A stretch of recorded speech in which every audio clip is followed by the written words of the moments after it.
मैं डॉक्टर भामा अग्रवाल आपके अपने यूट्यूब चैनल पर आपका स्वागत करती हूँ, अभिनंदन करती हूँ।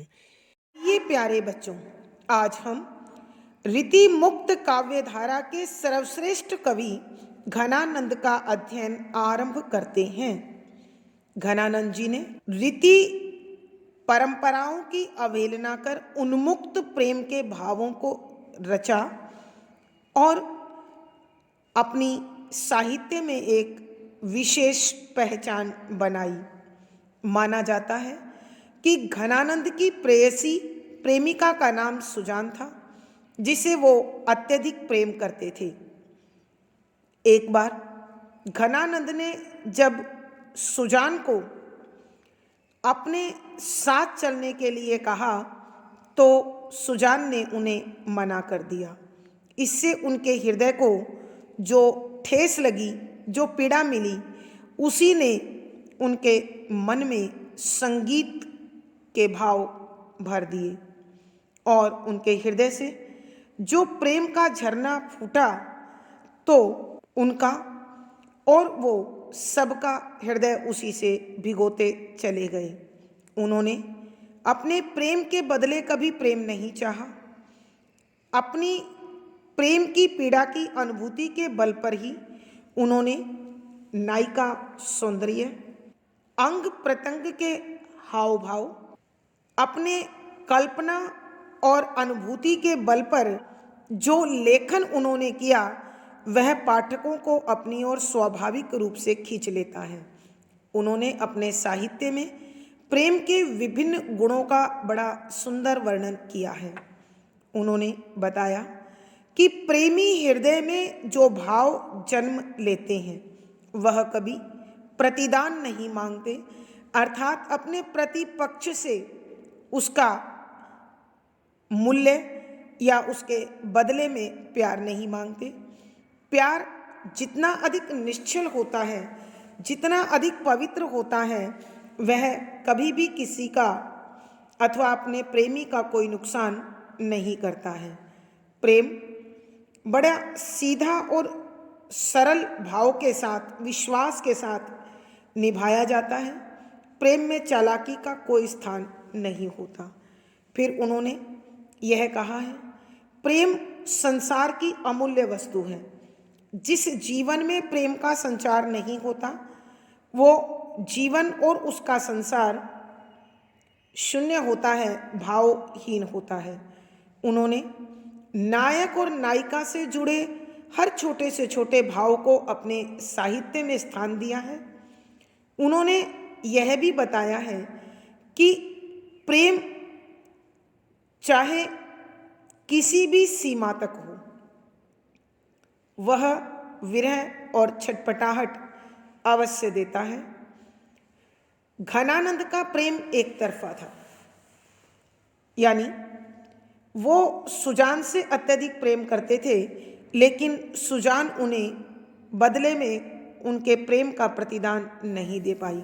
कवि ने स्वयं इस बात को स्वीकार किया है कि उन्होंने सुजान से प्रेम किया, यह उनका अपराध है और इसी अपराध के कारण जीवन भर उन्हें इस विरह की आग में सुलगना पड़ा, तड़फना पड़ा।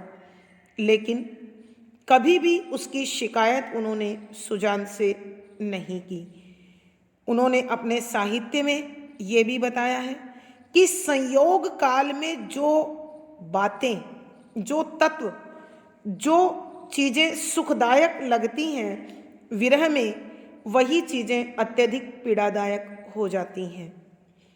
संयोग में आँखों की चंचलता प्रेम का सबसे बड़ा आधार होती है और विरह में यही आँखें सूनी, बेजान और आंसू बहाती रहती हैं।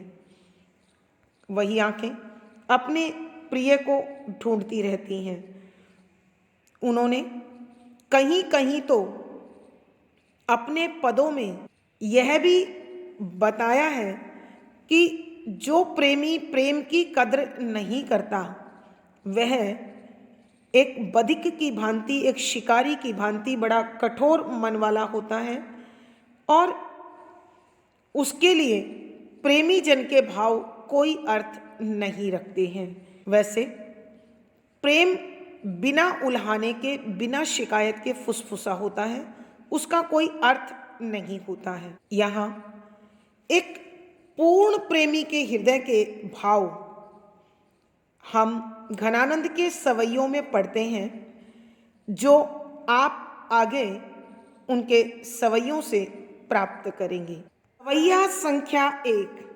झलकई अति सुंदर आनन गोर छके दृग राजती काननी छवे, हंसी बोलन में छवि फूलन की बरखा उर ऊपर जाती है हवे, लट लोल कपोल कलोल करई कल कंठ बनी, जल जावली द्वे अंग अंग तरंग उठे दुति की, परिहे मनो रूप अभय धरि चवे। प्रसंग। प्रस्तुत पद्यांश अथवा पद हमारी हिंदी की पाठ्य पुस्तक मध्यकालीन काव्य कुंज में संकलित रीति मुक्त काव्य धारा के सर्वश्रेष्ठ कवि घनानंद जी द्वारा रचित पदों से अवतरित हैं। संदर्भ। इस पद में कविवर अपनी नायिका सुजान के रूप सौंदर्य का, उसके रूप की मादकता का, उसके रूप की प्रकाष्ठा का, चरम सीमा का अत्यंत सुंदर वर्णन करते हैं और उसकी सुंदरता का वर्णन करते हुए लिखते हैं कि व्याख्या। शब्दों के अर्थ साथ साथ झलकई, झलक रही है, चमक रही है, चमकती हुई दिखाई दे रही है। अति अत्यधिक, सुंदर आकर्षक, आनन चेहरा, गोर गोरे रंग वाला, छकई बड़े बड़े, जो तृप्त हों, संतोष से भरे हुए हों, दीर्घ आंखें, राजती सुशोभित होती हैं, काननी कानों को, छवई छूती हुई। कि कवि इस प्रथम पंक्ति में सुजान की सुंदरता का वर्णन करते हुए कहते हैं कि सुजान का गोरे रंग वाला चेहरा अत्यंत आकर्षक है, चमकदार है और चमकता हुआ दिखाई देता है। इस चेहरे पर दो बड़ी बड़ी विशाल आंखें हैं जो कानों को छूती सी प्रतीत होती हैं और जो प्रेम की मादकता से, सौंदर्य से पूरी तरह भरी हुई हैं। हंसी बोलन में छवि फूलन की, कि जब वो हंसी हंसती है, बोलन बोलती है, में छवि सुंदरता फूलन की फूलों की है, कि जब वो हंसकर बोलती है तो उसमें फूलों सी सुंदरता, कोमलता और मिठास भरा हुआ होता है। बरखा उर ऊपर जाती है हवे, बरखा बारिश, उर हृदय, ऊपर ऊपर, जाती जाती है हवे हो, कि जब वो हंसकर बोलती हैं तो उसमें फूलों की सुंदरता, फूलों का मिठास और फूलों की कोमलता समाई हुई होती है, जो बरबस ही दूसरों के हृदय पर फूलों की बरसात कर देती है। लट लोल कपोल कलोल करई, लट बालों की लट, लोल चंचल, कपोल गाल, कलोल करई खेलती हैं, क्रीड़ा करती हैं। कल कंठ, कल माने सुंदर, कंठ माने गला, बनी बनी हुई है। जलज होते हैं कमल भी और जलज होता है सच्चा मोती भी। अवली माने लड़ियां, द्वे माने दो, कि सुजान की काले घुंघराले बालों की चंचल लठ उसके गालों पर हिलती हुई ऐसे लगती है मानो उसके गोरे लाल गालों से वो खेल रही हो। और कलकंठ बनी जलजावली द्वे, की दो लड़ियों वाली कमल की अथवा सच्चे मोतियों की माला उसके गर्दन में शोभायमान है और उस सुराहीदार गर्दन के सौंदर्य को बढ़ा रही है। अंग अंग तरंग उठे दुति की, अंग अंग शरीर का प्रत्येक भाग, तरंग लहर उठई उठती है, द्युति चमक बिजली दीप्ति आदि की परी हो पड़ेगी या पड़ने वाली है। मनो मानो रूप सुंदरता अभय इसी समय धरी धरनी यानी पृथ्वी चवे चू पड़ेगा कि जब वो हिलती डुलती है, जब वो व्यवहार करती है, चलती है, तो उसके पूरे शरीर से बिजली की सी लहर अथवा चमक दौड़ती सी प्रतीत होती है, जिसे देखकर ऐसा लगता है मानो अभी उसका सौंदर्य पृथ्वी पर बह जाएगा, पृथ्वी पर बिखर जाएगा। एक बार फिर बच्चों हम इस सवैये की व्याख्या करते हैं। रीति मुक्त कवि घनानंद जी सुजान की सुंदरता का वर्णन करते हुए कहते हैं, झलकई अति सुंदर आनन गोर, कि सुजान का गोरे रंग वाला सुंदर चेहरा चमकता हुआ दिखाई देता है। चकई दृग राजती काननी छवई, कि उसके दो बड़े बड़े चंचल नेत्र, अत्यंत आकर्षक आंखें जो प्रेम भाव से भरी हुई हैं, जिनमें सुंदरता लबालब भरी है, ऐसा लगता है जो दोनों कानों को छूती हुई सुशोभित हो रही हो। हंसी बोलन में छवि फूलन की बरखा और ऊपर जाती है हवे, कि जब वो हंसकर बोलती है तो उसमें फूलों की सुंदरता होती है, फूलों की कोमलता होती है, मिठास होता है, और जो सुनने वाले के हृदय पर फूलों की बरसात बनकर बरस जाती है। लट लोल कपोल कलोल करई कल कंठ बनी जल जावली द्वे, कि सुजान की काले घुंघराले बालों की चंचल लठ उसके गोरे लाल गालों के साथ खेलती सी प्रतीत होती है, खेलती हुई दिखाई देती है, और उसके गले में दो लड़ियों वाली कमल के फूलों की अथवा सच्चे मोतियों की माला उसकी सुंदरता को चार चांद लगा रही है। अंग अंग तरंग उठई दुति की, कि उसके शरीर के प्रत्येक भाग से बिजली की सी चमक निकलती है, सौंदर्य झलकता है, जिसे देखकर ऐसा लगता है मानो परिहे मनोरूप अभय धरी चवे, कि अभी इस शरीर की सीमा को लांघकर यह सुंदरता पृथ्वी पर चू पड़ेगी या पृथ्वी पर बहने लगेगी। भावार्थ, घनानंद के कहने का भाव यह है कि सुजान अनुपम सौंदर्य की धनी है और उसमें इतनी अधिक सुंदरता है कि वो सबको अपनी ओर आकर्षित कर लेती है। विशेष यहाँ सुजान के रूप सौंदर्य का अत्यंत मादक वर्णन हुआ है।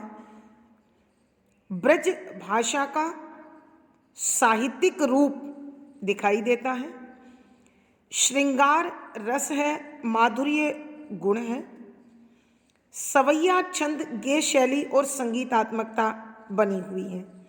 यहाँ सुजान के समग्र सौंदर्य का वर्णन है, इसलिए उल्लेख अलंकार, छवि फूलन की कलकंठ पदमैत्री अलंकार, बरखा और ऊपर जाती हवे रूपक अलंकार, लट लोल कपोल कलोल करई अनुप्रास अलंकार, अंग अंग पुनरुक्ति प्रकाश मनो उत्प्रेक्षा अलंकार, कि इस पद में अनुप्रास, उल्लेख, पदमैत्री, पुनरुक्ति प्रकाश, उत्प्रेक्षा आदि अलंकारों का अत्यंत सुंदर सटीक प्रयोग हुआ है।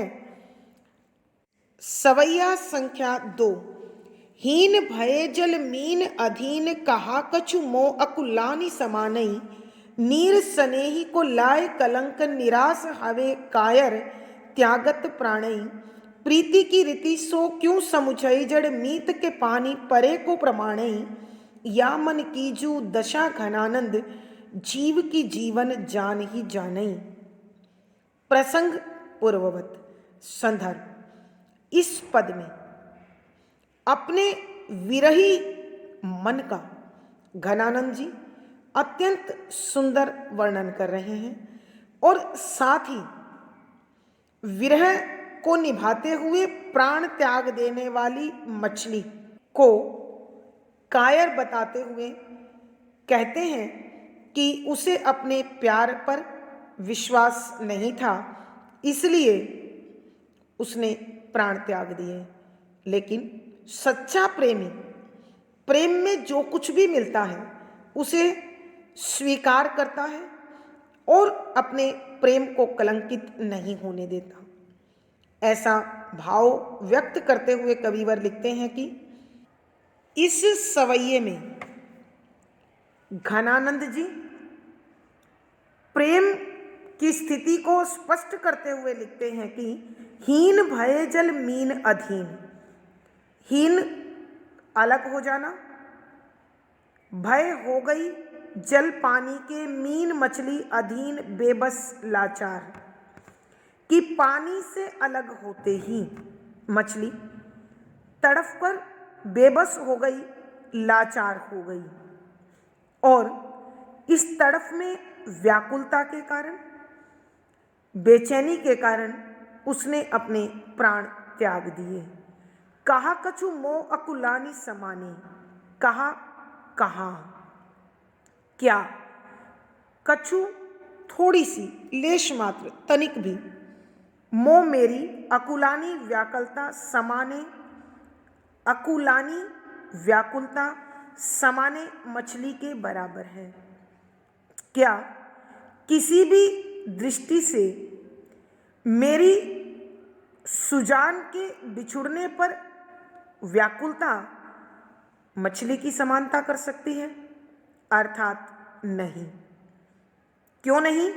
स्पष्ट कर रहे हैं, नीर स्नेही को लाए कलंक। नीर स्नेही मछली, पानी को प्रेम करने वाली, को लाए लगाकर कलंक दोष।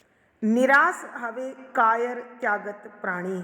निराश आशाहीन, आशा से रहित, हवे होकर कायर, कायरों की भांति, त्यागत त्याग दिए प्राण जीवन, कि इस मछली ने तो अपनी विरह दशा का मजबूती से सामना नहीं किया, और इस पानी की प्रेमी ने पानी से बिछुड़कर उसे बदनाम किया, उस पर दोष लगा दिया, दाग लगा दिया, और उस पर भरोसा किए बिना कायरों की भांति आशाहीन होकर अपने प्राण त्याग दिए। इससे दो बातें स्पष्ट होती हैं।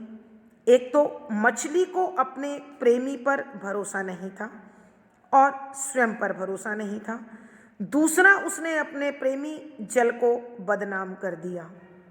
लेकिन मैं घनानंद अपने प्रेमी को बदनाम नहीं करूँगा।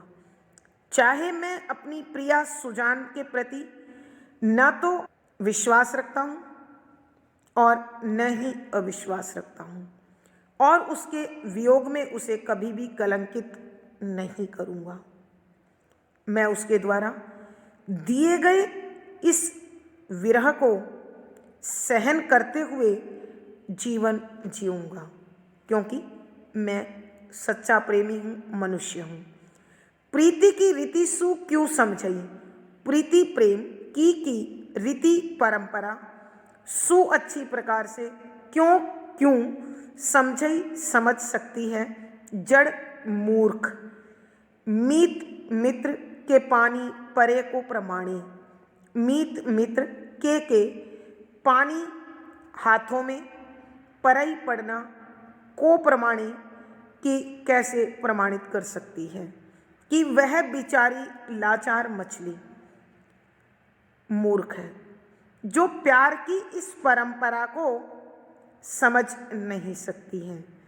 कि वास्तव में अपनी प्रेम के या अपने प्रेमी के हाथों में आने पर, उसके अधीन होने पर उसने अपने इसी भाव को प्रमाणित कर दिया कि वो प्रेम की परंपरा को ठीक प्रकार से नहीं समझती है। या मन की जो दशा घनानंद, या इस यानी कवि अपने मन की बात कर रहे हैं, मन की जो दशा घनानंद, जीव की जीवन जान ही जानी, कि मेरे मन की जो दशा है, मुझ घनानंद के मन की जो दशा है, मुझ पर आनंद की बरसात करने वाला वो बादल मेरे मन की स्थिति को बहुत अच्छी तरह जानती है। जीव की जीवन जान ही जाने, कि अब इस जीव के जीवन का आधार सुजान ही जाने या पहचाने कि किस प्रकार वह मेरे प्रेम को समझेगी। अथवा यहाँ अपने मन की दशा का वर्णन करते हुए कविवर संसार भर के जीवन दाता, संसार के जीवन का आधार प्रभु को समर्पित करते हुए कहते हैं कि मेरी मनोदशा को तो वही समझ सकते हैं। एक बार फिर बच्चों इस सवैये की हम व्याख्या करते हैं। घनानंद जी अपने विरह से तड़पते हुए हृदय का चित्रण करते हुए कहते हैं, हीन भय जल मीन अधीन, कि पानी से बिछुड़ने के बाद अपनी तड़फ के वश में आकर मछली अपने प्राण त्याग देती है। क्या कछु मोह अकुलानी समानी, क्या मेरी विरह की तड़फ किसी भी प्रकार से इस मछली के समान है। अर्थात कवि स्पष्ट करते हैं, मैं इस मछली की भांति अपने प्रेम को बदनाम नहीं कर सकता। मछली ने अपने प्राण त्याग कर यह प्रमाणित कर दिया है कि नीर स्नेही को लाए कलंक, कि उसने अपने प्रेमी पानी को बदनाम किया है, उसको दाग लगा दिया है। निराश हवे कायर त्यागत प्राणी, और उसने निराश होकर कायरों की भांति अपने प्राण त्याग दिए हैं। और ऐसा करने से वह कायर और पानी दोषी हो गया है। लेकिन मैं ऐसा कभी भी नहीं करूँगा कि इस प्रेम के पथ पर जो भी मुझे सुजान से प्राप्त होगा मैं उसे सहन करूँगा, उसके साथ जीवन जीऊँगा। अब मछली की व्यवस्था को स्पष्ट करते हुए कवि लिखते हैं, प्रीति की रीति सु क्यों समझई, जड़ मीत के पानी परे को प्रमाणे, कि वह बेचारी मछली, वह लाचार मछली प्रेम की परंपरा को भला क्या समझ पाती और क्या समझती। मीत के पानी परे को प्रमाणे, कि जो अपने मित्र के हाथों अपने जीवन का भार सौंप देते हैं, उनके वश में होते हैं, अर्थात एक तरफा प्रेम करते हैं, वही इस विरह की दशा को समझते हैं, जानते हैं। या मन की जो दशा घनानंद, जीव की जीवन जान ही जाने, कि घनानंद जी कहते हैं कि हे मुझ पर आनंद की बरसात करने वाली सुजान, मेरे मन की विरह दशा को, मेरी मनोदशा को तुम बहुत अच्छी तरह समझ सकती हो। अथवा जीव की जीवन, किस समूचे संसार भर के जीवन का आधार प्रभु मेरे मन की, मेरे जीवन की दशा को वही समझ सकते हैं, कोई और उसे नहीं जान पहचान सकता है।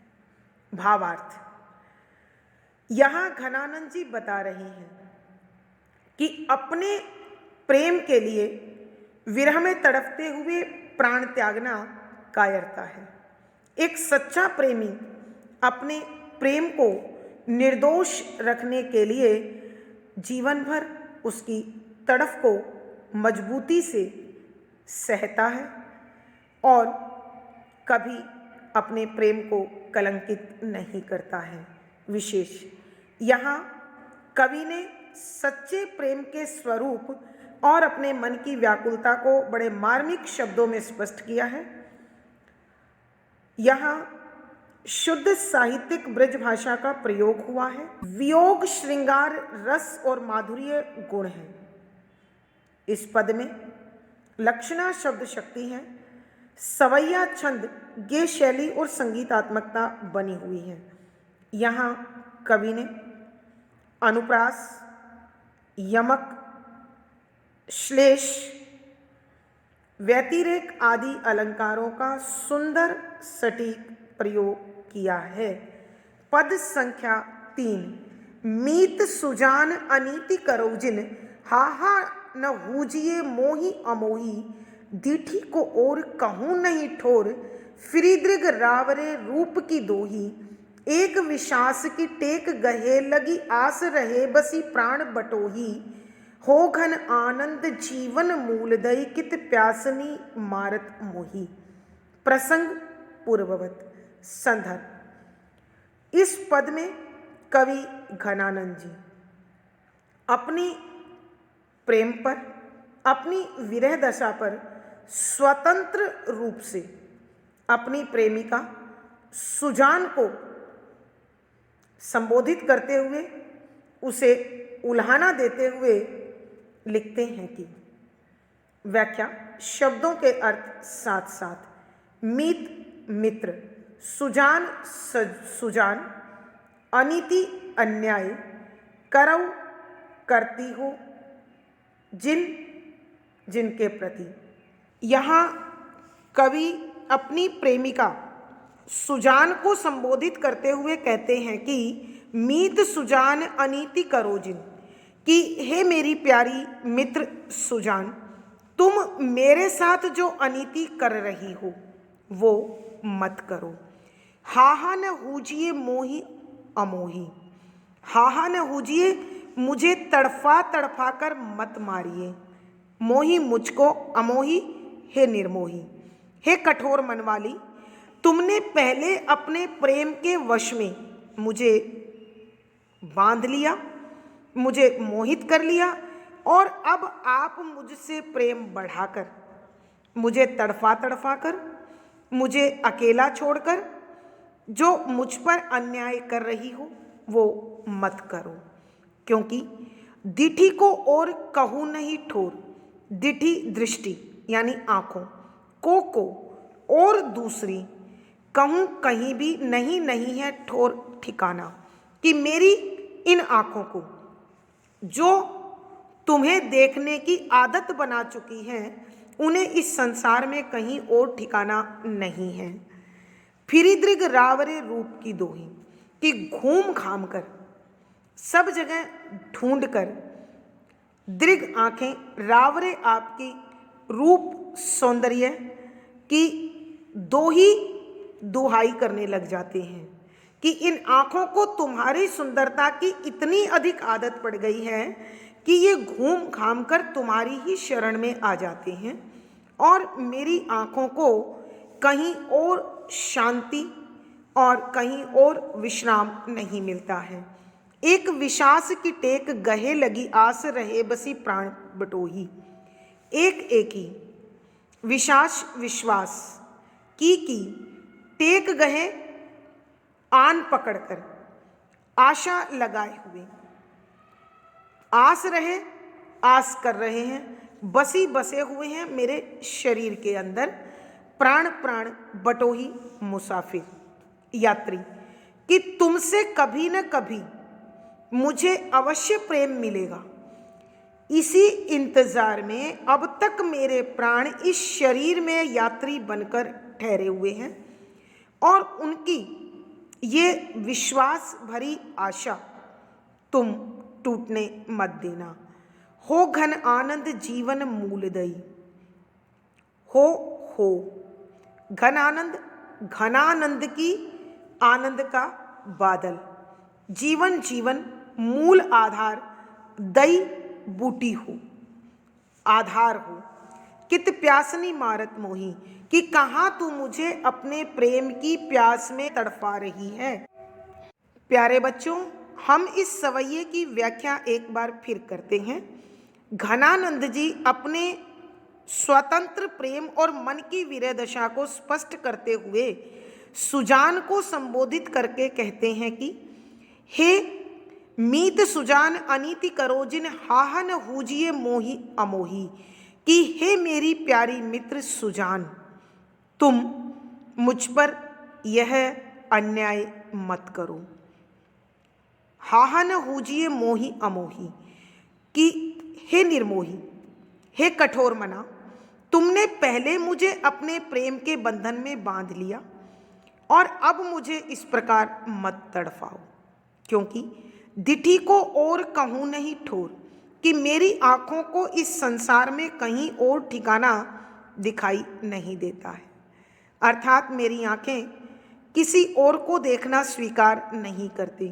फ्रीदरिख रावरे रूप की दोही, कि इन आँखों को या ये आँखें तो आपके सौंदर्य की दुहाई देती रहती हैं। अर्थात इन आँखों को आपका रूप निहारने की आदत पड़ गई है, अतः अब इन्हें संसार में कुछ और सुंदर नहीं लगता है। एक विश्वास की टेक गहे लगी आस रहे बसी प्राण बटोही, कि मेरे इस शरीर में ये प्राण रूपी मुसाफिर एक ही विश्वास के साथ टिके हुए हैं, एक ही विश्वास भरी आशा के साथ टिके हुए हैं कि देर सवेर सुजान की कृपा दृष्टि तुम्हें अवश्य मिलेगी। हो घन आनंद जीवन मूलदयी कित प्यासनी मारत मोही। हो मैं घनानंद घनानंद, कि मैं घनानंद, हे मेरी आनंद की घन, तुम्हें कहता हूँ कि तुम मेरे जीवन का आधार हो। मुझे क्यों इस प्रकार प्यार की प्यास जगाकर तड़फा रही हो, प्यासा मार रही हो? तुम मुझे अपने दर्शन और अपने प्रेम का प्रसाद क्यों नहीं देती हो? भावार्थ, यहाँ कवि के कहने का भाव यह है कि अपनी प्रेयसी सुजान के विरह में घनानंद जी अत्यधिक व्याकुल और बेचैन हैं और उसे याद कर तड़फ रहे हैं। इसलिए सुजान से दर्शन की कृपा चाहते हैं। विशेष इस पद में घनानंद जी की विरह दशा का वर्णन है। यह प्रेम लौकिक होते हुए भी अलौकिक भाव के साथ प्रकट हुआ है। शुद्ध साहित्यिक ब्रज भाषा का प्रयोग है। वियोग श्रृंगार रस और माधुर्य गुण है। यहाँ लक्षणा शब्द शक्ति है। सवैया छंद गेय शैली और संगीतात्मकता बनी हुई है। इस पद में बच्चों जहाँ घनानंद का नाम आता है वहाँ श्लेष हो जाएगा, क्योंकि एक कवि घनानंद खुद के लिए और दूसरा अपनी नायिका के लिए आनंद का घन, कहीं कहीं वो कृष्ण के लिए आनंद का घन बोल रहे हैं, इसलिए श्लेष सब में रहेगा। यहाँ अनुप्रास, श्लेष, हाहा, विप्सा, मूल दई, यमक, प्राण बटोही, रूपक आदि अलंकारों का सुंदर सटीक प्रयोग हुआ है। इस पद में अनुप्रास, यमक, श्लेष, विप्सा, रूपक आदि अलंकारों का सुंदर सटीक प्रयोग हुआ है। आज की कक्षा में बस इतना ही। अगली कक्षा में फिर मुलाकात होगी। आशा है पढ़ा हुआ विषय आपको समझ आ रहा होगा और अच्छा लग रहा होगा। अपने विचार कमेंट बॉक्स में लिखकर बताएं। वीडियो को लाइक करें, शेयर करें और चैनल सब्सक्राइब करें। धन्यवाद बच्चों। आपका जीवन और दिन सुखमय हो, मंगलमय हो, इसी शुभकामना के साथ धन्यवाद।